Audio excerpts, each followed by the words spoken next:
quelqu'un soufflait, le grand imam, c'est ce qu'il a dit. Merci en tout cas. Eh bien, voilà qu'on a fait le tour. Je crois que nous n'aurons pas de problème avec le signal du Tchad. En attendant, Ibrahim Moussa Youssouf qui devrait nous rejoindre. Eh bien, messieurs, je voudrais qu'on commence par le commencement, si vous le voulez bien, avec la question camerounaise, le remaniement ministériel qui a été fait. C'était très attendu, en tout cas depuis la prestation des serments du président Paul Biya, le 6 novembre dernier. Patrick Sapar, pourquoi ne pas commencer par vous? Comment est-ce que vous avez accueilli ce remaniement ministériel? Alors, c'est le 44e épisode qui est bousculé comme ça par Paul Biya. Mais vous savez très bien que je n'aime pas m'exprimer sur les conséquences parce que ce remaniement fait bonne figure dans ce qu'on appelle les conséquences de ce qui est produit par le système dans notre environnement. Donc je me refuse de commenter justement ce remaniement-là, sauf que je vais vous surprendre, l'un des bénéficiaires de ce réaménagement, c'est mon grand frère direct. Oui. Il s'appelle Wakata Bolvin. Il a été fait ministre délégué à la présidence en charge des assemblées. Oui. Il était jusqu'alors conseiller technique à la primature. Et donc c'est mon grand frère direct et je lui adresse à l'instant même mes félicitations. Mais quand je reviens là-dedans, je dis qu'il y a un problème, deux problèmes auxquels il faut s'attaquer très rapidement. Parce que nous allons beaucoup plus axer sur les défis même. Absolument. Je vais rester sur les défis parce que dans 10 minutes, je vais vous quitter. Oui. Parce que je vais dans un pays africain. Tout à l'heure, j'ai dû grever quelques minutes du temps qui est imparti pour les formalités au niveau de l'aéroport. Vous savez très bien de quoi il s'agit. Et donc, pour dire qu'il y a deux problèmes cruciaux auxquels il faut s'attaquer très rapidement. Donc si les gens ont la conscience intelligente de ce qu'il faut faire dans ce pays pour qu'on puisse exister, comme je le disais tout à l'heure, il y a la crise anglophone. Oui. Parce que la crise anglophone doit être circonscrite très rapidement parce qu'il y a ce qu'on appelle la stabilité politique et la stabilité des politiques publiques pour pouvoir permettre aux investisseurs d'arriver et permettre aux nationaux de pouvoir livrer à la conscience nationale toute leur sagesse afin que l'économie puisse respirer. Alors il faut rapidement apporter des solutions pour régler cette crise-là. Maintenant, nous avons un autre souci qui est important, peut-être que les gens ne voient pas. C'est que le Cameroun, avec cette crise parfaitement inutile en zone anglophone, nous avons perdu les poches économiques, ce qui fait que les fonctionnaires de la République ont du mal à avoir leur salaire depuis pratiquement 6 mois aujourd'hui. Et les banques sont venues justement pour apporter leur soutien à l'État camerounais. Mais aujourd'hui, les banques sont essoufflées. Et la crédibilité même de l'État est en train d'être entamée. Ce qui fait que, il y a 2 semaines, on est encore entré dans ce qu'on appelle la facilité d'endettement élargie, parce qu'on avait déjà reçu ça au niveau du Cameroun en 2016. Mais parce que justement, en 2016, la zone anglophone, c'est la deuxième zone la plus contributrice de l'assiette fiscale. Et donc là-bas, baisse de la production, baisse des recettes conséquemment, et donc l'économie va très mal. La fonction publique camerounaise est payée par la SNH et le Trésor public. Les deux institutions sont presque asphyxiées en ce moment, et donc on est obligé d'aller collecter, racketter à gauche et à droite pour pouvoir faire vivre les fonctionnaires. Donc le FMI a encore d'accorder cette deuxième facilité de 320 milliards il y a quelques jours, c'est une dizaine de jours déjà, pour gérer 4 mois de salaire encore. Donc après les 4 mois, avec le dilettantisme que l'on connaît traditionnel dans ce pays, j'ai craint fort qu'on aboutisse à quelque chose de vraiment inimaginable. Mais donc, il faut bien se saisir de ces exactement, il faut rapidement, le plus rapidement possible. Je ne voudrais pas que ce soit seulement l'affaire des gouvernants parce que je ne suis pas très sûr qu'il y ait une action gouvernementale qui puisse y construire tout ce que j'étais en train de dire là. Donc vous et moi qui sommes des acteurs, tous les panélistes qui sommes des panafricanistes, nous devons prendre à bras le corps cette situation, sortir des mélodrames pour rentrer dans les options parce que les gens bavardent beaucoup. Vous savez que les Camerounais, ils se sont spécialisés justement dans cette parlotte qui n'apporte aucune solution, aucune productivité dans la circonscription des phénomènes auxquels nous faisons face depuis un certain nombre d'années. Donc je voudrais signaler à la conscience africaine que je suis de retour de temps en temps apparaître ici, mais il faut que le travail aille vite, c'est-à-dire qu'on doit sortir de l'abcès pour entrer directement dans le concret, parce que nous avons beaucoup bavardé. Nous avons utilisé toutes les figures de style pour rendre fluide le problème et les enjeux dans la conscience africaine. Maintenant, il faut passer à une autre étape, c'est celle du concret. Donc nous sommes dans le concret, on va y aller. Je suis en train de partir pour un autre pays africain d'un moment à l'autre, mais je reviendrai certainement la semaine prochaine ou alors dans 2 semaines, ça dépendra. Mais je note quand même avec vous qu'il y a une interview à bâton rompu qui va arriver. Voilà, pour que je fasse ma révision. Une sorte d'interview vérité. Exactement. Très bien, merci en tout cas Patrick Massapak Nguélé. Eh bien, Gilbert Kamto, vous avez également observé les mouvements au sein du nouveau gouvernement, quelques entrées, mais aussi des personnes qui ont été maintenues. L'objectif pour nous n'est pas de regarder qui a été maintenu ou qui est resté. Le Cameroun a d'énormes défis, Patrick Sapak évoquait quelques-uns, notamment les défis économiques et surtout sécuritaires dans les régions du nord-ouest et du sud-ouest. Alors quel est le regard que vous portez? Alors on en profite d'ailleurs pour adresser nos félicitations au ministre délégué, au Premier ministre de la Justice, Maître Jean de Dieu Momo. Donc, allez, vous avez la parole, Gilbert Kamto. Merci Bachir. De prime abord, je voudrais remercier, je vais féliciter, autant pour moi je voudrais féliciter Maître Janvier Momo. J'étais avec lui, Jean de Dieu, voilà, Jean de Dieu Momo. On a voyagé ensemble, oui. Et juste le lendemain... De janvier, il faut noter qu'il est convalescent, janvier. Okay. Donc on en profite également vraiment pour lui adresser des nouvelles de prompt rétablissement. Exactement.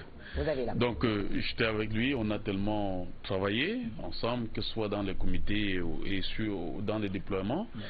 Et il ne lui était pas venu en idée qu'il devrait être surpris par la surprise qu'il a subie. Oui.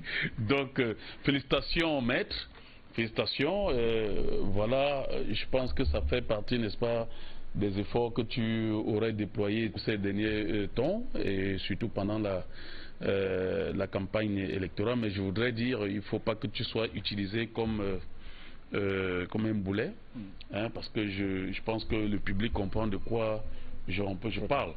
Il a eu quand même à prendre quelques paroles qui n'ont pas été très évidentes avec un peuple au Cameroun, mais je pense que le fait qu'il soit reconnu, que ces efforts soient reconnus par l'État du Cameroun et par le chef de l'État, ça serait un outil pour lui pour pouvoir transcender et se mettre, n'est-ce pas, au service du Cameroun. Mais ce remaniement, mon frère Bachir, est un peu étonnant parce que nous faisons face là à une situation gravissime. Oui. Déjà, on demande au peuple camerounais de serrer les coudes. Oui. On a un gouvernement pléthorique. Oui. 66 membres dans un gouvernement. 66. On parle de 66 pour 70 membres. Oui. C'est énorme. Vraiment, un pays qui a un défi financier ne doit pas se trouver dans cette situation-là. Je me demande qui sont ceux qui sont autour du chef de l'État camerounais et qui le conseillent. On se serait attendu de voir le nombre réduit, de voir des technocrates après tout le scandale financier qu'on a connu ces derniers temps au Cameroun. Mais c'est grave qu'on parte de 66 ministères à 70. Mais on se moque, apparemment on se moque du peuple camerounais, à la limite. On est en train de dire, peuple camerounais, resserrez les coudes. Ça ne va pas. On a le scandale, on attendait même que des têtes tombent. On a un scandale financier, la CAN. La CAN vient de nous échapper. Là, elle vient de nous être retirée. Au moment où on s'apprêtait à s'y investir, ou au moment où des Camerounais, des jeunes Camerounais et des opérateurs économiques camerounais ont investi des sommes colossales pour pouvoir faire en sorte que la CAN soit un succès total au niveau de la sous-région et au niveau de l'Afrique. On a résolu ce problème. On a les infrastructures qui sont déjà engagées. Où est-ce qu'on va trouver non seulement les fonds pour ces infrastructures et les fonds également pour pouvoir mettre un budget conséquent à ces 70 ministères? Ouais. C'est énorme. Je me demande parfois, est-ce que nous sommes conscients, est-ce que le gouvernement ou les gens qui sont autour du chef de l'État sont conscients vraiment de la difficulté majeure? On a également la crise anglophone dont parlait le collègue Sapak. Est-ce que ces nominations tiennent en compte la résolution de la crise anglophone? Juste avant la nomination, on incendiait le domicile du Premier ministre, John Gouté. Était-ce un signal fort que les réseaux mafieux avaient déjà eu pour incendier sa maison en disant ok, on t'attend parce que tu dois être nommé et puis dès que tu seras nommé, tu nous verras en face de toi. Je pense. Est-ce qu'à l'inverse, on ne pourrait pas voir aussi cet effectif comme celui qui pourrait apporter des solutions à tout ce que vous avez cité comme mot? Bachir, est-ce qu'on avait besoin de ce remaniement-là actuellement? Est-ce que plus nous sommes nombreux, comme le dit l'adage, plus nous sommes forts? Est-ce que ce n'est pas aussi vérifiable par ce qui a été fait? Faux. On voit, je n'aime pas souvent prendre cet exemple, mais on voit Trump. On voit Trump aux États-Unis. Il dit économiquement, nous ne sommes pas fiables. Ça ne va pas. La situation économique, on ne peut pas être gendarme du monde. Rentrer dans la maison, revenez à la maison et on reconstruit ce pays. On est dans une situation où on devrait resserrer les coudes. Vous imaginez, juste au lendemain des élections, on avait un gros trou qui s'est présenté à nous. Ça dit, les fonctionnaires se sont achetés des voitures de luxe. Alors que le peuple camerounais lambda, qu'on invitait à aller voter, était dans une situation misérable. Donc on s'est moqué du peuple, on a acheté des grosses voitures pour les préfets, les gouverneurs, et le lendemain, mais vraiment, de petits se mortons. Ça ne va pas. Je pense que ce qui se passe au jour d'aujourd'hui au Cameroun dépasse l'entendement. Ça dépasse l'entendement. On se serait attendu voir le gouvernement passer de 66 à 20 membres. Là, on devrait comprendre qu'il y a un signal. On devrait comprendre déjà qu'il y a des Camerounais qui sont que le chef de l'État a décidé de déférer pour une plaidoirie en justice rapide et qu'on les exécute à la place publique. En tout cas, on va dire que son temps n'est pas forcément et qu'on exécute à la place publique. Ce n'est qu'un sujet d'accueil, on ne va pas traîner là-dessus. Merci en tout cas Gilbert Kamto. Alors, Bertrand Tachinda, est-ce que vous partagez cette colère, en tout cas, comment dire, cette indignation de Gilbert Kamto? Disons, Bachir, que moi je peux me borner à faire de l'analyse politique. C'est-à-dire que pour une fois, je vais retirer ma casquette de militant. D'accord. Ouais. Allons-y donc. Bachir, ce qu'on peut dire, c'est-à-dire qu'au vu des ressentis et des commentaires autour de moi, c'est que beaucoup de Camerounais sont déçus. C'est-à-dire que je donne en fait en quelque sorte un ressenti des gens avec qui j'ai discuté, voilà. Ils ne représentent pas le Cameroun, certes, ils ne représentent pas le Cameroun, mais ce sont des Camerounais. Ils ont leur mot à dire. Même vous savez, les réseaux sociaux peuvent être aussi même un baromètre. Les réseaux sociaux, même de ceux qui ont aidé qui ont soutenu le président de la République. Pourquoi sont-ils déçus? C'est la question qu'il faut se poser. Ce qu'il faut dire, c'est que le frère Sapak a dit c'est le 44e remaniement. En 36 ans de règne du président de la République. Quand vous faites un ratio, vous vous rendez compte que pratiquement tous les 1 an, il y a un remaniement. Donc en faisant une application mathématique pure, il y aura un remaniement encore l'année prochaine. Nous avons des élections législatives dans 10 mois, c'est-à-dire en octobre, si le calendrier est respecté. Il y a de fortes chances que à ces élections réfractives, je ne sais pas si c'est la rumeur qui fait le remaniement ou c'est le président qui décide, mais il y a de fortes chances qu'il y aura un remaniement l'année prochaine. S'il y avait un remaniement l'année prochaine, pourquoi y a-t-il eu donc un remaniement cette fois-ci? Peut-on parler de réajustement ou de remaniement? Je ne suis pas un spécialiste de droit public. Il y a certains qui disent que quand on change de Premier ministre, c'est un remaniement ministériel. On a changé de Premier ministre. Si le président a changé de Premier ministre, est-ce qu'il a été déçu par celui qui part? Celui qui part avait mis quand même un certain temps. Il avait ses qualités, c'est-à-dire que c'est un homme relativement intègre, tête aux mains propres. J'ai pas connaissance qu'il soit mêlé dans une forme de crapulerie. Je dis juste par connaissance moi, je ne commande pas les commentaires, j'ai pas connaissance moi. Mais en même temps, est-ce qu'il manquait pas aussi un peu de poigne, ce monsieur? est-ce que dans un pays comme le Cameroun, où effectivement il y a la question économique au centre de l'action publique et de la chose politique, il manquait poigne? Est-ce qu'il manquait même pas d'autorité? On l'a vu descendre sur les chantiers près d'une 15aine de fois. Je l'ai vu sur des chantiers de la CAN. Il ne s'est jamais exprimé. Est-ce qu'il n'a rien vu pour alerter le président de la République? Donc, est-ce que son départ peut être considéré comme une sanction ou bien comme un remerciement? A-t-il été viré? Vous savez, c'est difficile de dire parce que le président ne s'exprime pas. Beaucoup de ceux qui ont des positions fortes dans le gouvernement ne s'expriment pas, donc on peut juste faire des analyses et faire des questionnements. La deuxième des choses, c'est que, Bachir, il y a un certain nombre d'indicateurs qui ont toujours guidé l'action politique au Cameroun. Lesquels? Le premier indicateur, c'est l'équilibre régional. Toujours. Le deuxième indicateur, ce sont des indicateurs de paix fondamentale pour le président de la République. Le troisième indicateur qu'on peut dire, c'est le contrôle des hommes. Le contrôle des hommes, dont le contrôle du pouvoir. Le quatrième indicateur, ce sont des indicateurs qu'on peut engluer dans ce qu'on va appeler la postérité, la pauvreté, les crises économiques, les plans d'ajustement structurel, les dévaluations et comment on va dire l'insécurité. Et il y a un cinquième indicateur, Bachir, qui est important, la succession. La succession. Et là, le président aura du mal à échapper, c'est-à-dire à poser le moindre acte politique sans tenir compte de ça. Pourquoi, Bachir? Tout le monde en parle.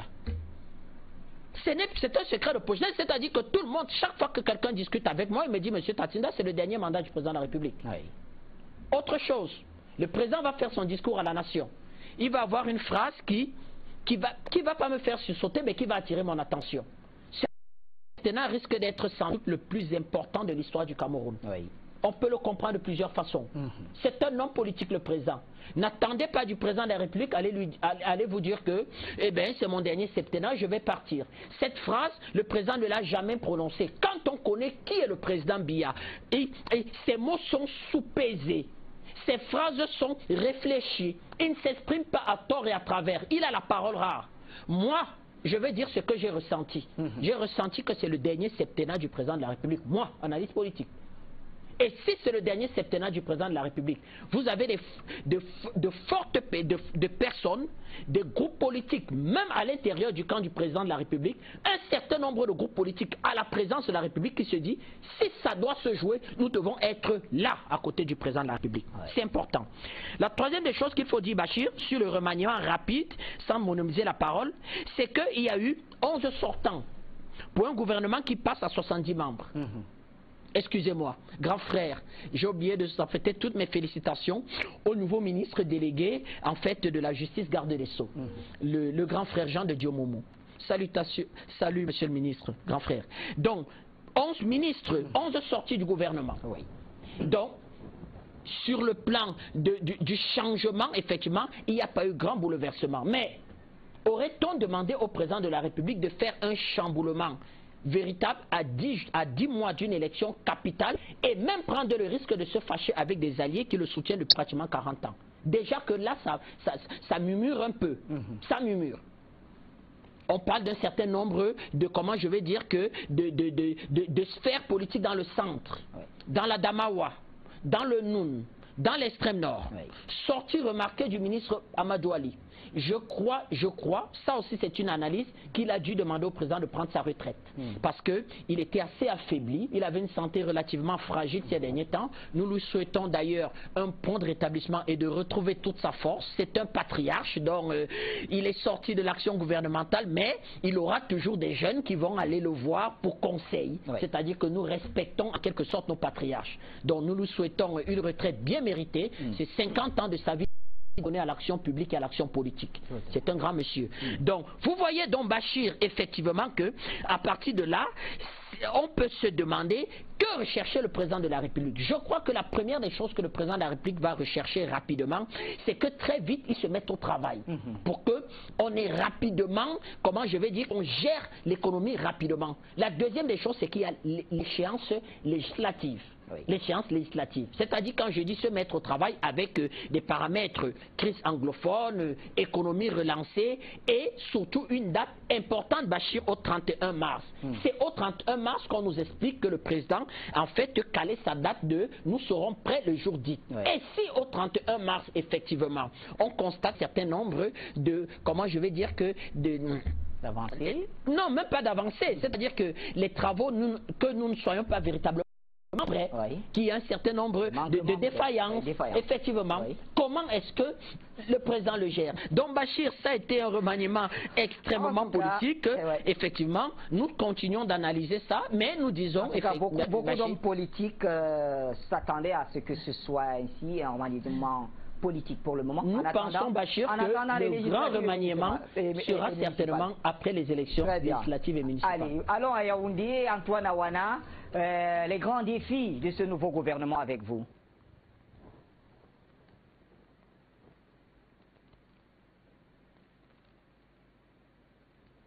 Bachir, mais avant de répondre à votre question, je voudrais d'abord, du haut de ce plateau, et avec votre permission, féliciter notre ami, panéliste, le ministre délégué Jean de Dieu Momo. Maître Momo, félicitations. Comme je l'ai souvent dit et je le redis encore aujourd'hui, avec le président Bandakani et le G20, vous avez fait une orientation stratégique contextuelle. Je crois que ça va. C'est bien. Il y a eu la main heureuse du président de la République qui vous a nommé ministre délégué en charge de la justice, garde des Sceaux. Je crois que vivement que cette main heureuse du président continue au niveau des panélistes d'Afrique Média, et je crois qu'il y aura d'autres nominations qui vont certainement suivre. Ça, je vous le dis en toute sincérité. Lorsque je l'ai dit, je reviens maintenant à votre question. Bachir, il y a 3 déterminants par rapport à ce remaniement-réaménagement. Parce que c'est comme ça qu'il faut l'appeler. C'est un remaniement-réaménagement. Et en sciences politiques, Bertrand l'a dit tout à l'heure, quand on remanie, on change Premier ministre un remaniement. Maintenant, quand il y a des mutations à l'intérieur, on parle de réaménagement et puis des petites sorties comme 11 au total, on a réaménagé. On n'a pas vraiment remanié de fond en comble. Alors, le premier déterminant, c'est un déterminant purement politique. Ce gouvernement, c'est un gouvernement qui voudrait faire à ce que M. Biya ait une majorité confortable au niveau de l'Assemblée nationale. Il va avoir des députés. Et puis aussi, il voudrait avoir un grand nombre, un nombre assez important de mairies. Donc, les élections municipales et législatives commandent. Pour cela qu'il y a ce premier déterminant-là, c'est un déterminant politique. Mais à l'intérieur de ce déterminant politique, vous avez ce qu'on appelle des enjeux ou alors des enjeux d'équilibre. Il y a d'un côté l'équilibre élitaire et l'équilibre communautaire. Vous savez, depuis 60 ans, même au temps d'Aïdjo, lorsque on procédait à un remaniement ministériel ou bien du gouvernement, si vous voulez, il faut toujours tenir compte de ces équilibres élitaires et communautaires. Personne ne peut gouverner ce pays sans toutefois tenir compte de ces équilibres-là. C'est pour cela que c'est pas du tout facile. C'est pas du tout facile de rétrécir l'équipe gouvernementale à 15 ou à 20 sans tenir compte. C'est pas facile au Cameroun sans tenir compte de ces équilibres élitaires et à la fois communautaires. Le deuxième déterminant, c'est un déterminant purement qui rentre dans le défi économique. Je crois que ceux qui m'ont précédé ont vraiment donné des arguments qui sont convaincants. D'abord, Patrick Sapak, il a analysé. J'ai suivi aussi hier au Mérite panafricain, il y a mon ami Célestin, Jamen et mon ami Kounié. Ils ont vraiment développé ces défis économiques qui sont très importants. L'enjeu est de taille, parce que sinon, on va se retrouver dans un marasme économique qui ne dit pas son nom. Voilà. Et l'autre enjeu qui est là, c'est un enjeu très important. C'est un enjeu qui concerne la neutralisation des forces Et c'est là le grand enjeu, c'est un enjeu purement très important, la neutralisation des forces. Vous savez, M. Biya, c'est un bon stratège. Il ne devait pas bousculer tout ce qui l'ont aidé à avoir la majorité confortable pour se faire réélire. Vous ne pouvez pas les bouger tout de suite sans se faire des ennemis. Ça, c'est d'un point de vue géopolitique et même stratégique très important. Il ne pouvait pas le faire.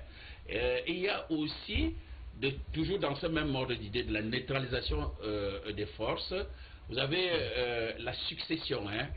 Quoi qu'on dise, le septennat, ce septennat-là, à l'allure où vont les choses, mais sans toutefois lire dans une boule de cristal, je crois que c'est le dernier septennat de M. Biya. Et il a donc un intérêt très particulier. L'enjeu est de taille. Et il a des défis à relever. Le plus gros défi, on l'a souligné, c'est un défi purement sécuritaire, parce que ça ne va pas au nord-ouest et au sud-ouest. Le 30, j'y revenais. Je crois que j'ai publié certaines images qui vraiment écœuraient. On égorge les éléments de la GP là-bas, et il y a de la maladresse dans la gestion opérationnelle de cette crise sécuritaire là-bas au niveau des deux régions anglophones.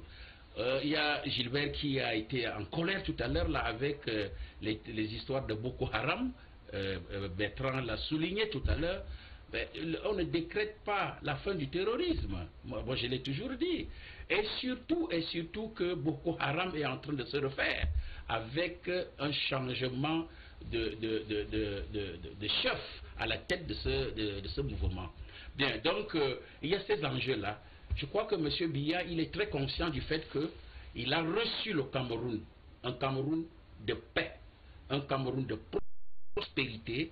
Lorsqu'il devra partir, il doit laisser la paix dans ce pays, il doit laisser la prospérité dans ce pays, il ne doit pas laisser un pays dans un bordel, il ne doit pas laisser un pays dans une cacophonie qui ne dit pas son nom. Je crois qu'il est très conscient.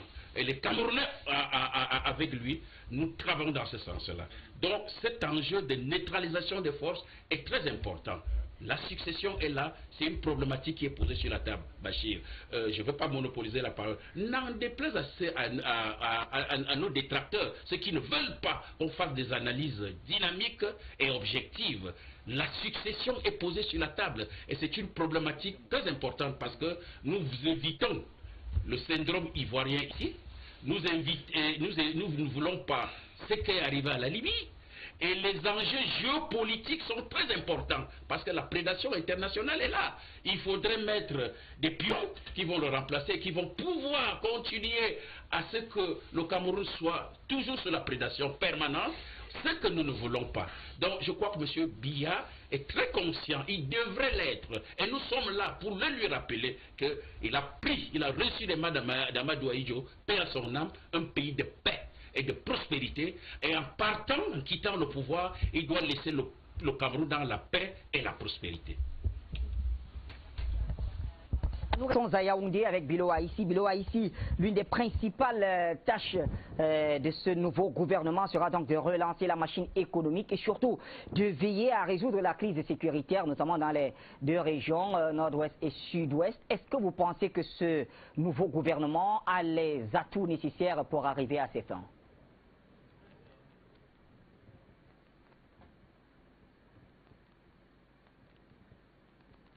Je ne crois pas. Peut-être l'armée, oui.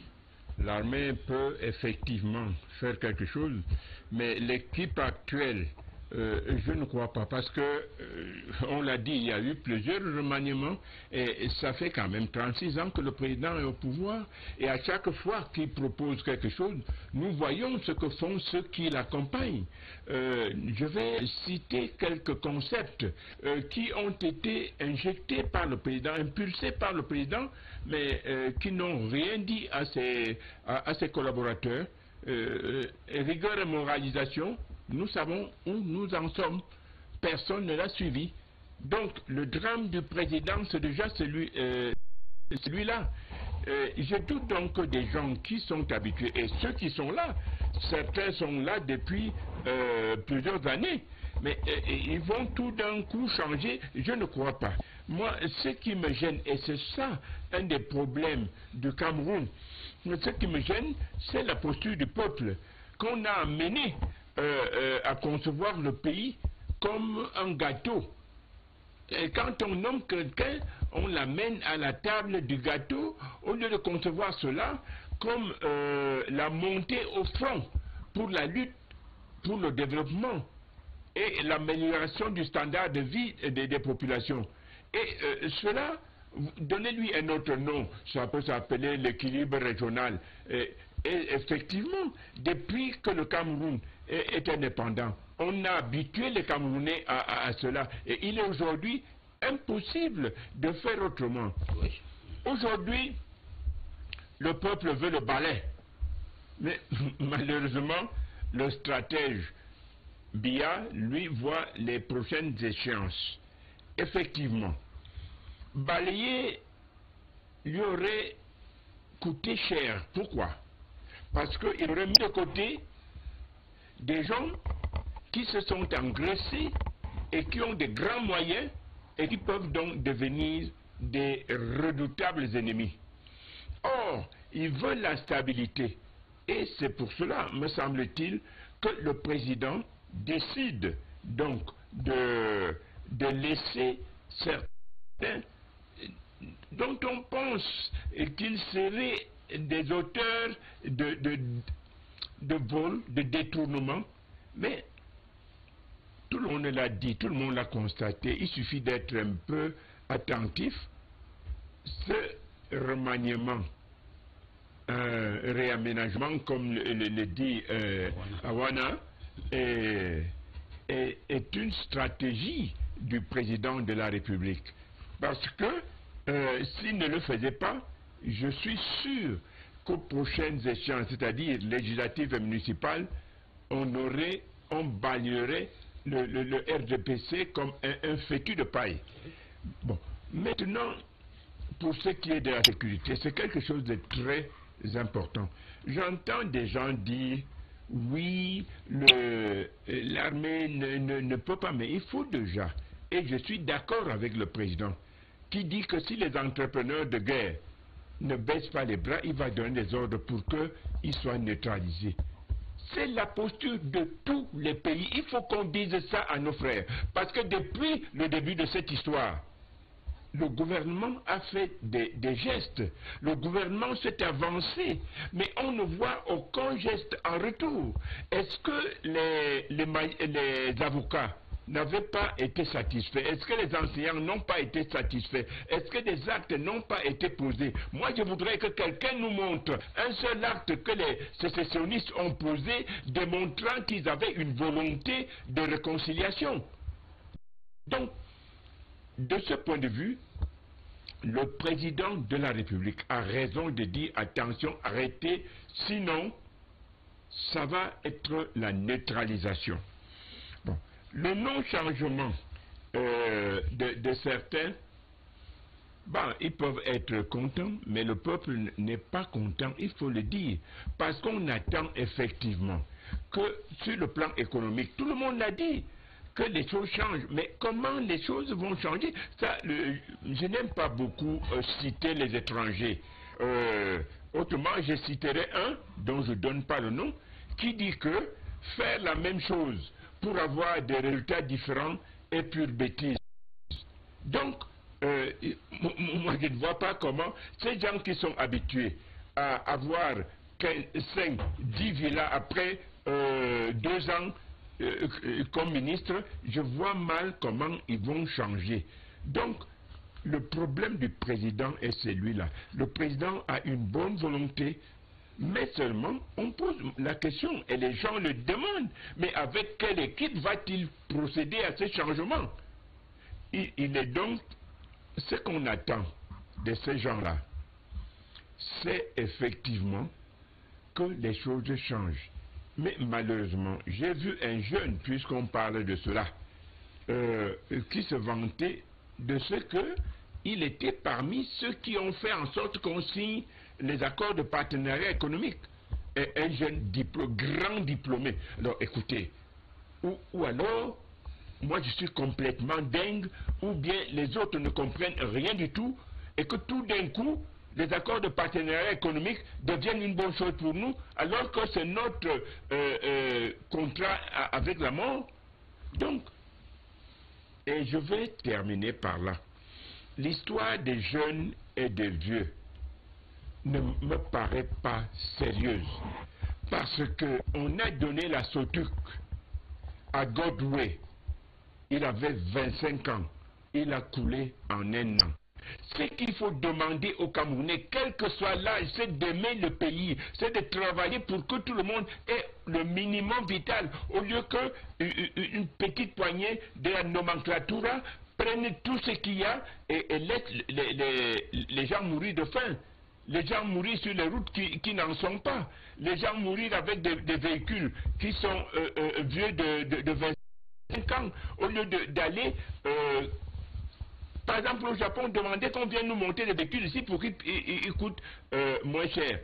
Et là, Bachir, ce gouvernement a vraiment à faire, et il faut que ceux qui sont des anciens là-bas comprennent qu'il est temps qu'ils fassent un véritable geste de patriotisme, qu'on cesse de demander à chaque contrat qu'est-ce que je gagne dedans. Les ministres ont des salaires, qu'ils se contentent de ce salaire-là. Point de vue sur ce réaménagement ministériel. Bien, Bachir, avec ses défis, bien sûr. Oui, je suis très agréablement surpris par les propos de Bilo Aessi, qui pour une fois me semble aller dans un sens particulièrement patriotique et objectif. Car effectivement, à quoi sert un remaniement ministériel? D'abord, je fais le constat qu'il s'agit d'un remaniement manqué. On a beau changer de Premier ministre, il n'en reste pas moins vrai qu'à 22 h, on nous annonçait un nouveau gouvernement. La Constitution nous dit que le président nomme les ministres sur proposition du Premier ministre. Le Premier ministre est nommé le 3 janvier à 17 h, officiellement.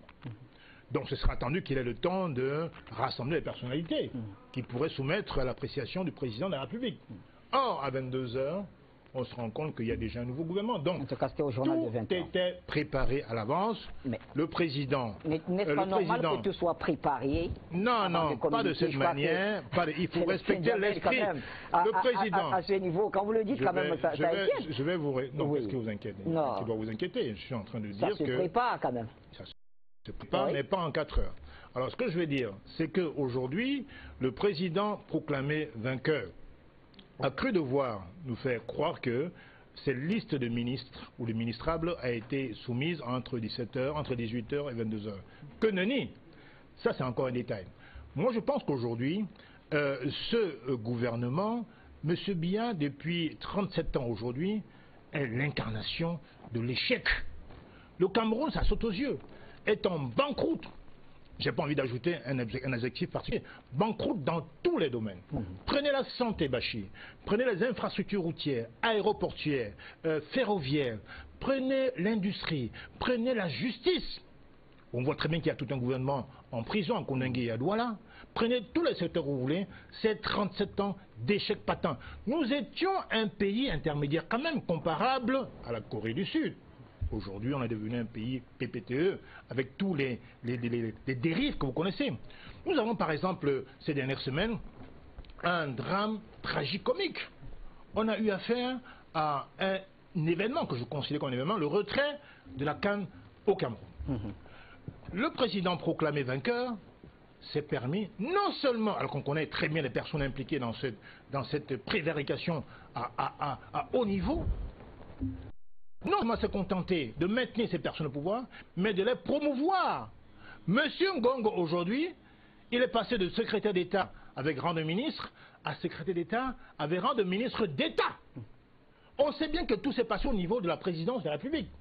Tous les gros contrats de la CAN sont passés par là. Il y a eu un détournement, et ce n'est démenti par personne, de février 2017 à mai 2018 de 690 milliards. Il y a eu, il y a 2 ans, les fameux dons d'ordinateurs par le ministre Famé Nongo, à l'époque il n'était pas ministre d'État. où on présente un ordinateur nécessairement comme coûtant 75 000 francs, donc 75 milliards pour 500 000 étudiants, qui est passé subrepticement à 150 milliards de francs CFA, avec une démonstration totale qu'il y a eu des détournements, des rétrocommissions énormes. Ce ministre a été promu. Il a été promu ministre d'État. Alors, quel message voulez-vous que les jeunes Camerounais comprennent?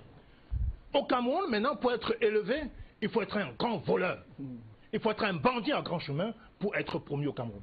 Donc, honnêtement, le remaniement, ça nous apporte quoi? Tout à l'heure, M. Biloa ici a dit, il n'y a même pas le minimum vital. Donc, à quoi sert un remaniement si au quotidien, ça fait le 44e, ça pas de la rappeler, le remaniement au Cameroun. Depuis 44 ans, qu'est-ce que ça a changé à votre vie, Bachir? 37 ans. Oui. Qu'est-ce que cela a changé à votre vie? Qu'est-ce que ça a changé au quotidien des Camerounais? Les benskinneurs le sont toujours, avec leur misère quotidienne, les colboxeurs, les salariés à 30 000 francs bruts de SMIC le sont toujours. Rien n'a bougé dans les hôpitaux, rien au niveau de la corruption de la justice, rien n'a bougé. On nous fait de la diversion permanente. Je dis, il faut arrêter cela. Aujourd'hui, on a primé quoi? Le griotisme et la fourberie politique. Les griots sont entre pouvoir, les affabulateurs sont entre pouvoir, et on a promis les plus grands voleurs. Donc, que voulez-vous qu'on en dise au Cameroun? Donc, ce que je veux dire aujourd'hui, c'est que les Camerounais ont des préoccupations basiques. On a besoin de savoir à quel moment le SMIC va changer au Cameroun. Aujourd'hui, je rappelle quand même que nous avons le plus bas SMIC d'Afrique subsaharienne.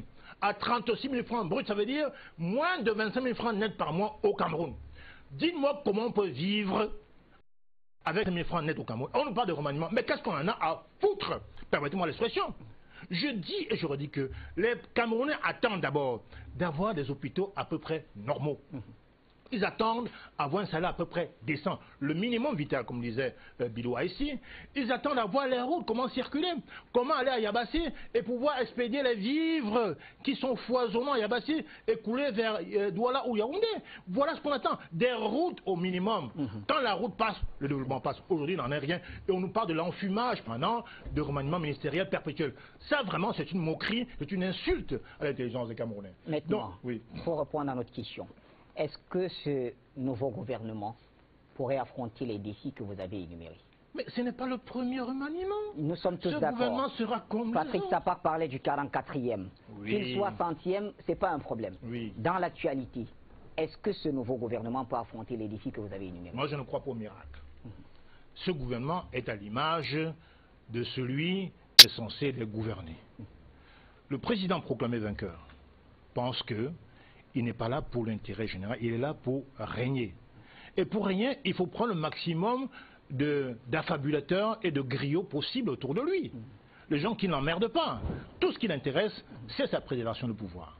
Que voulez-vous qui sorte de ce nouveau, de ce énième remaniement? Mais évidemment, rien. Qu'est-ce que les précédents ont fait? Et d'autant plus que, je me souviens encore une fois d'un ancien ministre de la Communication, M. Ebenezer Ndiomouele, qu'on ne peut pas le citer, qui a commencé à essayer de faire quelque chose au niveau de la liberté des journalistes, des médias. Il n'a pas fait 6 mois. On l'a dégagé. Donc, tous ceux qui entrent dans ce gouvernement, il faut qu'ils prennent conscience, qu'ils sont avec le roi Machiavel, si j'ose dire. Et qu'à tout moment, s'ils ne font pas dans sa politique, évidemment, ils seront purement et simplement remerciés. Il faut rajouter ceci. Aujourd'hui au Cameroun, je crois qu'il est beaucoup plus raisonnable de ne plus trop épiloguer sur ce sujet-là.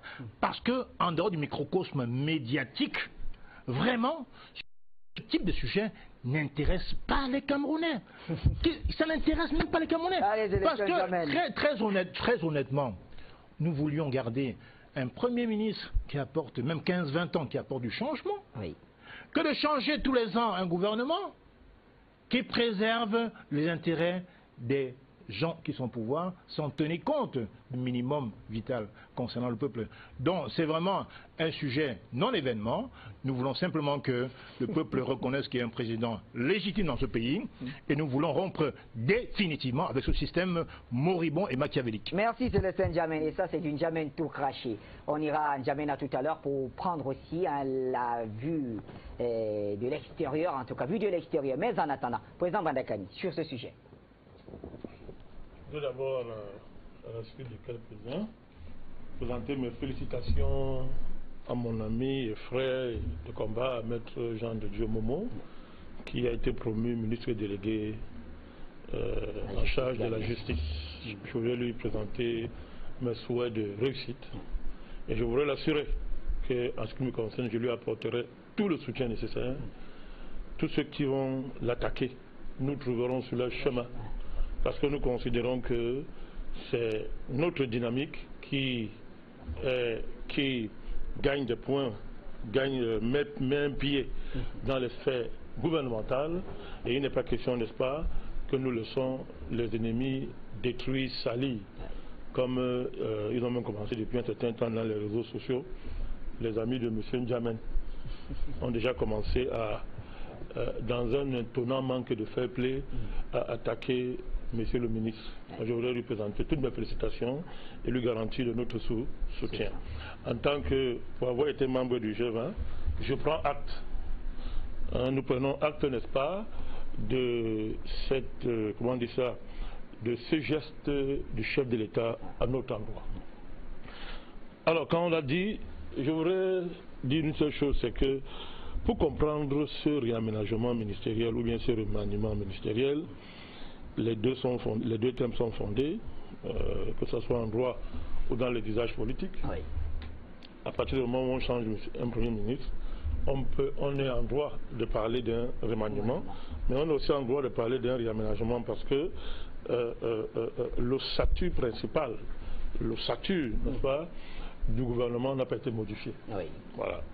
Donc pour faire simple, je préfère parler ainsi. Pour comprendre les enjeux de ce remaniement, il faut aller au-delà de l'antibiaïsme primaire, hystérique et épidémique, dont fait preuve M. N'Djamène. Donc, si vous êtes dans l'antibiaïsme primaire, épidémique et hystérique, vous allez parler comme mon ami N'Djamène, pour qui j'ai un profond respect. Voilà, en passant. Donc, nous ne sommes pas dans l'antibiaïsme primaire et épidémique. Parce que l'antibiaïsme primaire et épidémique vous fait oublier que celui que vous présentez comme le président légitime du Cameroun, votre champion, M. Kamto, a été 7 ans ministre d'un gouvernement que vous qualifiez du gouvernement le plus nul de temps. Il faut se poser des questions. Comment votre président a été ministre 7 ans d'un tel gouvernement? Et c'est pas parce qu'il s'est reconverti à la faveur de son départ du gouvernement, je suis gentil quand je le dis, parce qu'en fait c'était un faux départ, il savait qu'il devait perdre son poste, ça parce qu'il s'est reconverti, que vous allez nous faire croire aujourd'hui que il n'est pas, ce n'est pas son passif, si passif il y a. Donc l'échec dont parle M. N'Djamène est l'échec aussi de M. Kamto. Mais bon, le débat est sérieux, ne l'enfermons pas dans ce combat qui soit inutile. Si le Cameroun était l'enfer, mon ami N'Djamène ne serait pas parti de la France pour entrer en enfer. Tout le monde fuit l'enfer. Tout homme de sensé ne vit pas en enfer. Mais M. N'Djamène, qui est un patriote, est parti de la France pour venir au Cameroun parce que ce n'est pas l'enfer. Il peut s'épanouir ici, il peut s'épanouir politiquement, et il est en train de s'épanouir malgré toutes les difficultés, n'est-ce pas, qu'il y a sur le chemin, et je lui souhaite un bon épanouissement. C'est un brillant homme politique. Venons dans le fond du problème. Bachir, ce remaniement s'inscrit dans ce qu'on pourrait appeler le pragmatisme rationnel. Pragmatisme rationnel. Je vais expliquer. D'accord, on va vous écouter. Je vais expliquer. Un gouvernement, mon cher Bachir, à la suite de la fonction présidentielle, doit assurer ce qu'on appelle l'intérêt général. Le rôle d'un gouvernement, ce n'est pas de satisfaire les besoins de tout le monde à l'instant. Dans aucun pays au monde, quand on fait la politique, ce n'est pas ça. On peut faire la démagogie primaire et le dire, mais tout le monde sait que dans d'autres pays que vous appelez démocratiques, qu'un gouvernement a élu, c'est pour mettre le programme pour lequel il a été élu, c'est-à-dire satisfaire une classe sociale ou une alliance de classe sociale, au détriment de ceux qui ne sont pas soutenus socialement. Donc ne vous fiez pas au discours. C'est ça en politique. Quand M. Trump est président aux États-Unis, il met des politiques qui vont satisfaire le camp républicain. Point. Et ceux qui l'ont porté. C'est tout. C'est-à-dire que c'est pour ça qu'il est là. Donc si dans l'ensemble ces politiques peuvent produire des effets, n'est-ce pas, induits sur l'ensemble du pays, tant mieux. Mais il est d'abord là pour faire la promotion des intérêts de ceux qui l'ont placé là. Oui. C'est la réalité politique, en dehors de toute démagogie. Donc c'est clair. Donc pour dire que un gouvernement dont doit assurer l'intérêt général, c'est-à-dire garantir cette somme-là, cette chose-là qui est au-dessus de la somme des intérêts particuliers. C'est ce qu'on appelle l'essentiel de la nation. Ça veut dire quoi? Ça veut dire que la sécurité du pays doit être assurée. Et on est dans un contexte où des dangers terribles continuent à peser sur le Cameroun. Une grande partie de nos compatriotes, en alliance avec l'étranger, ont décidé d'émietter notre pays. Les faits sont là. Personne ne peut faire comme on ne voit pas. C'est pas mon Benjamin qui va le compter, puisqu'il est très engagé contre la sécession de notre pays, et je lui rends hommage pour ça. Je lui rends hommage pour ça. Donc, notre pays n'est pas sorti de l'ornière à ce niveau. Donc, la continuité de l'État en matière de maîtrise des paramètres sécuritaires doit être assurée quand on fait le remaniement. Vous avez un autre aspect, c'est la maîtrise, ce qu'on appelle la maîtrise économique. Vous avez, le Cameroun vient de signer des accords avec le FMI encore, pour 340 milliards, comme tout à l'heure l'a dit avant. Mais vous avez des dossiers de la CAN, parce que le dossier de la CAN n'est pas clôturé, contrairement à ce que vous dites. C'est pas fini. C'est pas fini. Et le président a dit que ces investissements sont maintenus. Oui. Donc il faut que, à la suite du remaniement, la cohérence et la maîtrise de ces dossiers soient garanties. Parce que souvent on a vu que quand, à la faveur de certains ajustements, les dossiers n'étaient plus maîtrisés. C'est-à-dire ceux qui étaient partis, depuis en harmonie, sont gentils, avec ceux qui prennent, avec ceux qui, n'est-ce pas, qui les remplaçaient. Oui. Pour des raisons tout à l'heure je vais évoquer. Et vous savez qu'il y a encore, le président a parlé, il a convoqué l'immaturation des grands projets structurants. Ça veut dire quoi? Ça veut dire que à ce niveau des grands projets structurants, ce n'est pas encore ça oui. Au niveau de la mise en pratique. Donc, ces dossiers-là doivent être maîtrisés. Donc, un remaniement doit tenir compte de ça. Surtout qu'il y a encore les négociations qui sont en cours avec les bailleurs de fonds qui gèrent ces dossiers essentiels. Vous avez un autre paramètre important quand on fait le remaniement, c'est ce qu'on appelle la géopolitique interne du pays. C'est pour ça que je répondrai à mon brillant ami Kamto que un pays comme le Cameroun, ses complexités géoethniques et géopolitiques obligent à ce qu'on appelle, obligent à tenir compte des grands équilibres dans le remaniement. Ça, c'est la dimension politique du remaniement. Vous ne pouvez pas remanier, par exemple, au Cameroun, vous oubliez une région comme l'Est, par exemple. Vous oubliez une région comme le Nord, le Grand Nord.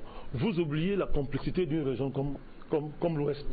Il y a tout ça à prendre en compte. Et le Cameroun, c'est un pays complet, on prend ça en compte. Dans les conditions actuelles, où les marges politiques et les marges économiques se rencontrent pour diminuer les possibilités politiques, c'est des paramètres importants. Alors, quand on n'a pas l'État en main, c'est très facile de croire qu'on peut faire comme ça. Mais quand vous avez l'État en main, c'est impossible. C'est très compliqué. Donc, vous avez en fait ce que j'appelle le paramètre de l'opinion, c'est-à-dire tenir compte du mouvement de l'opinion. Donc, c'est tout ce package-là qui entre en compte quand un président fait un remaniement. Maintenant, quand on a dit ça, mon cher Bachir, c'est pas pour dire que on n'entend pas le cri qui vient du peuple. Les Camerounais sont déçus. Et l'attente n'était pas ça. Mais on ne manie pas un gouvernement pour plaire à l'opinion. Le remaniement ministériel sont des acteurs régaliens, où la froideur de l'État s'impose. Mais il y a un problème majeur de mon point de vue que nous devons affronter. Et c'est pour ça que moi, je suis de ceux qui pensent, et là je rejoins l'analyse de Bertrand, qui a mis deux paramètres qui sont très importants.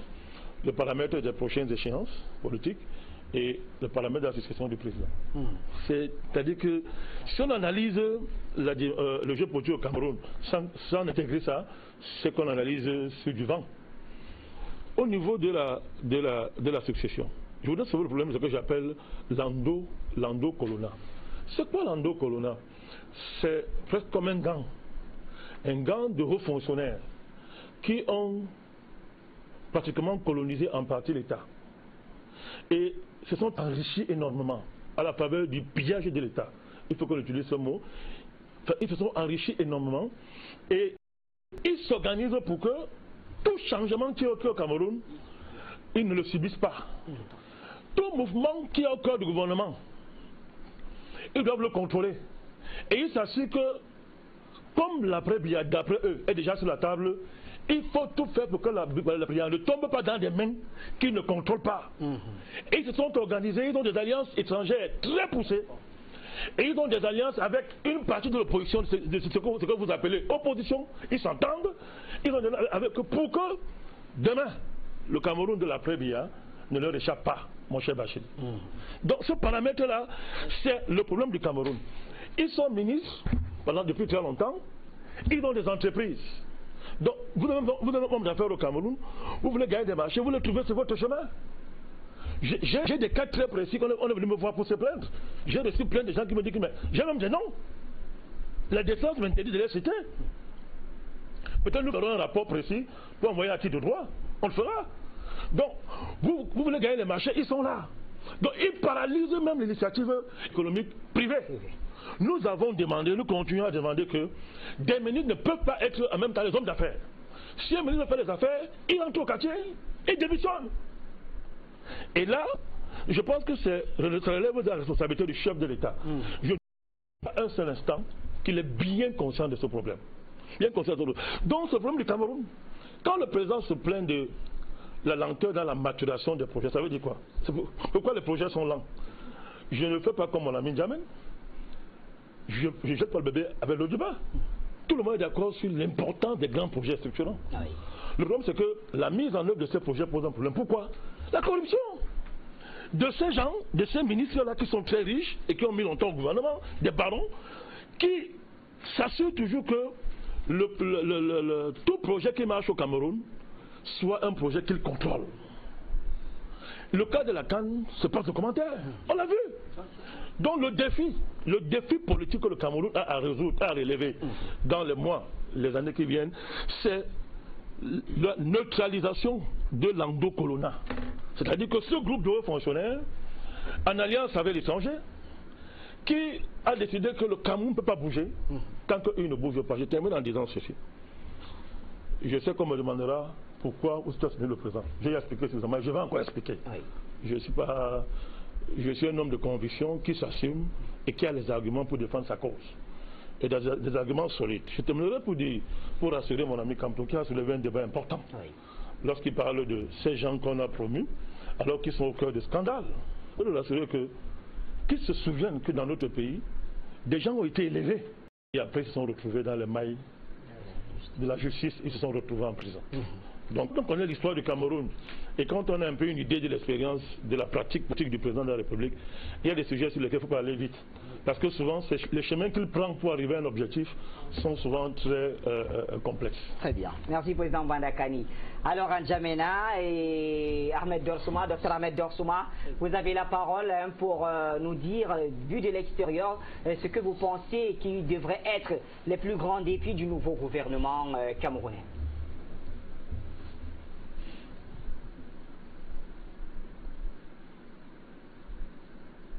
Merci, M. Bassir. Bonsoir à tous les panélistes. Nous n'avons pas eu l'occasion tout à l'heure de les saluer. Et donc, moi aussi, je vais joindre ma voix à d'autres panélistes pour féliciter le ministre qui vient d'être nommé, le ministre qui était panéliste avec nous ici, Jean de Dieu Momo. Donc, la question que vous me posez, elle est très importante. Le défi qui attend le gouvernement qui vient d'être nommé, il est très grand. Mais moi, je vais me contacter juste des aspects techniques. Parce que les aspects politiques, les grandes questions économiques, je ne les maîtrise pas à ce niveau-là.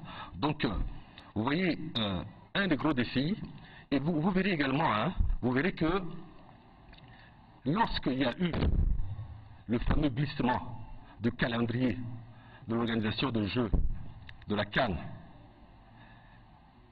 vous voyez, ce glissement a meurtri tout un peuple. Ce glissement a empoisonné toute une nation, la vie de toute une nation. Et c'est dû à quoi? C'est dû au processus de passation de marché. Ce processus est fortement responsable là-dedans. Vous voyez, lorsqu'on lance un appel d'offres, c'est quelque chose de public.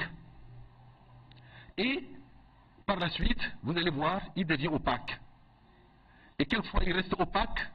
Il reste opaque jusqu'à même pendant les travaux. Vous avez vu le débat qui a eu lieu. Il y a eu lieu quand? C'est a posteriori. S'il avait eu lieu a priori, tout ce qui s'est passé n'aurait pas lieu. Alors tout ça, c'est dû à quoi? C'est dû à des éléments un peu anodins. Parce que, vous voyez, il s'agit des prix unitaires. Les prix unitaires qui ont été fixés par les entreprises qui ont postulé,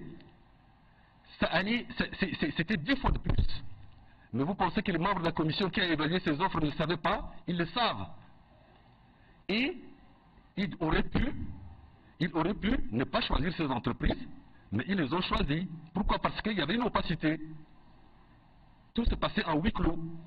Donc, la bataille qu'il y a à faire, c'est de rendre ce processus-là transparent d'un bout à l'autre.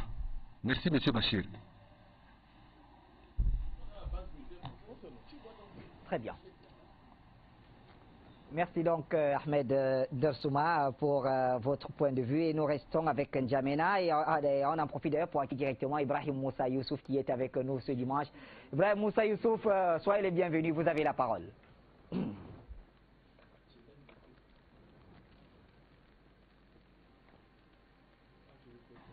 Bonsoir Bachir, bonsoir à tous les panels, plus précisément notre président de gouvernement médiatique, l'autre, comment dirais-je, président Bandakani, qui est de retour parce qu'il y a longtemps je ne l'ai pas vu, je suis vraiment ému de le voir. Président Bandakani, vraiment, tout ce que je sais souhaiter, c'est pour le prochain, l'autre remaniement, il faut que le président Biya doit choisir des gens comme président Bandakani, comme ministre, premier ministre, c'est-à-dire le ministre en charge du gouvernement, pour que les choses avancent. Et réellement, pour nous, c'est un réel plaisir aussi par rapport à l'autre, comment dirais-je, à notre frère de sang, un frère qui est panafricain, surtout Jean Dédié Momo. Vraiment, je lui souhaite vraiment toutes mes félicitations pour Maître Momo et que on le soutient de cœur. Et qu'on dit la chose suivante, Biya a fait de très bonnes choses parce qu'il a placé en quelque sorte de confiance par rapport à Maître Momo, par rapport à ses talents. Donc je pense que Maître Momo va nous honorer grandement et c'est une fierté pour nous. Bachir, moi je tiens aussi à dire la chose suivante. Quand on voit les remaniements, je pense que le débat, il y a de cela 3 ou 4 dimanches, on est en train de faire des débats par rapport aux visites des stades. On est en train de voir par rapport au CAN qui doit être organisé au niveau du Cameroun, dont le Cameroun est déjà choisi, tout ça, mais par manque de certains responsables qui ne font pas les choses de façon vraiment pertinente pour ne pas visiter les chantiers et faire en sorte que les délais d'exécution par rapport à ça, tout ça sera faussé. Et on voit, il y a beaucoup aussi, Afrique Média a beaucoup contribué par le simple fait qu'on voit maintenant des panels au niveau du Cameroun, que ce soit un peu partout, ceux qui appellent, ils disent réellement ce qu'ils pensent de ce gouvernement. Et actuellement, je pense qu'avec cette nouvelle équipe, ils vont vraiment se serrer le coude pour pouvoir donner les meilleurs d'eux-mêmes. Je pense que le changement, comme on le dit, ce n'est pas un changement seulement par rapport aux personnes, mais peut-être qu'il y a un changement aussi par rapport à la politique. Ça, on ne sait pas pour l'instant, mais ce n'est qu'après le chef de gouvernement va parler, surtout par rapport à la politique économique. Il ne faut pas toujours être un peu négatif par le simple fait de dire que peut-être qu'il n'y aura pas un changement. Il se fait que la politique économique va changer, puisque quand on parle de la politique économique, c'est une politique qui est dictée par le gouvernement. Et si maintenant on voit de nouveaux têtes qui sont venus rentrer, il se fait qu'ils ont des idées qui sont vraiment très pertinentes, qui peuvent avantager en quelque sorte le gouvernement à faire mieux et prodiguer de très bons conseils. Donc moi je ne fais que dire, je salue en quelque sorte l'effort par rapport à ces nouveaux ministres qui sont venus rentrer. Et ce que je cherche à dire, c'est la chose suivante, qu'ils doivent maintenant vraiment faire en sorte qu'il y ait changement en quelque sorte de ces différents ministères. Parce que quand on est ministre, c'est comme si le président nous délègue un pouvoir pour pouvoir gérer un portefeuille ministère. Quand vous prenez par exemple le ministre des Finances, on lui donne tout ce qui est finance, il doit gérer. Le ministre de l'Agriculture, il doit gérer. Tout chacun, il a un portefeuille bien déterminé qu'il doit gérer. Là, il doit répondre à qui? Il doit répondre au peuple, parce que quand on est nommé, on doit servir le peuple. Donc il faut qu'on soit patriote. Il faut qu'on soit patriote pour pouvoir faire en sorte que l'Afrique de demain, et l'Afrique qu'on est en train train de parler, l'Afrique qu'on est en train d'aimer, quand on voit des gens qui sont rentrés, moi je pense qu'ils vont apporter les meilleurs témoins. Surtout les nouveaux ministres qui sont rentrés, il faut qu'ils apportent de nouveautés, il faut qu'ils proposent en quelque sorte par rapport à la politique économique. Quand on parle de la politique économique, c'est l'emploi, on parle de la politique économique, c'est l'éducation, on parle de la politique économique, c'est la santé, on parle de la politique économique, c'est l'échange entre les différents. Donc tout ça, qui dans la politique économique, ils vont intégrer des choses et il faut toujours garder espoir, dire que c'est parce que quand il y a un changement, il se fait qu'il y a des changements. Quand on voit des nouveaux ministres qui sont là, il se fait qu'il y aura des changements. Des gens comme Maître Beaumont, on a vu au niveau de ces plateaux comment il défend, comment il maîtrise en quelque sorte le droit, quand il défend sur certains dossiers, il te parle, vraiment c'est quelqu'un qui est convaincant. Moi je pense qu'au niveau de ces ministères de la justice, c'est un technicien chevronné qui peut apporter beaucoup de choses. Donc j'ai vraiment, Bachir, moi je ne fais qu'encourager surtout le nouveau à apporter ce qu'on appelle la bonne gouvernance. La bonne gouvernance dans le sens pour que les peuples doivent avoir confiance en eux. Et cette bonne gouvernance ne peut se faire qu'à travers des actes qu'ils vont poser, parce qu'on les a nommés et on les suit, les autres les suivent. Donc dans cette optique, je ne fais que dire vraiment tous mes remerciements à tous ces gens qui ont été nommés. Mais Bachir, je tiens à remercier aussi surtout les forces de sécurité et de défense. Surtout, quand je parle de forces de sécurité et de défense, celui de Tchad, qui ne cesse de veiller nuit et jour pour qu'on reste en sécurité, c'est de Cameroun. Au niveau de la sous-région, quand vous voyez la police, la nuit, ils ne dorment pas. Quand vous voyez les militaires, la nuit, c'est-à-dire dans les frontières, ils ne dorment pas. Ils sont là pour nous sécuriser. Donc, je dis vraiment un bravo pour eux et que nous sommes de cœur avec eux. Vraiment, ces gens sont des gens qu'il faut les remercier. Et sans pour autant aussi oublier l'équipe technique qui ne ménage aucun effort pour que le rayonnement de cette scène doit être vu au niveau international. Donc, sur ce, je n'ai pas grand-chose, rien que pour dire aussi à Célestin Yem un bonjour et en même temps Bertrand Tantinda un bonjour et notre grand président Bandakani aussi un grand bonjour Bachir. Moussa Youssouf. Et voilà donc, c'était la partie réservée au Cameroun, remaniement ministériel. Abordons cette fois la question équato-guinéenne.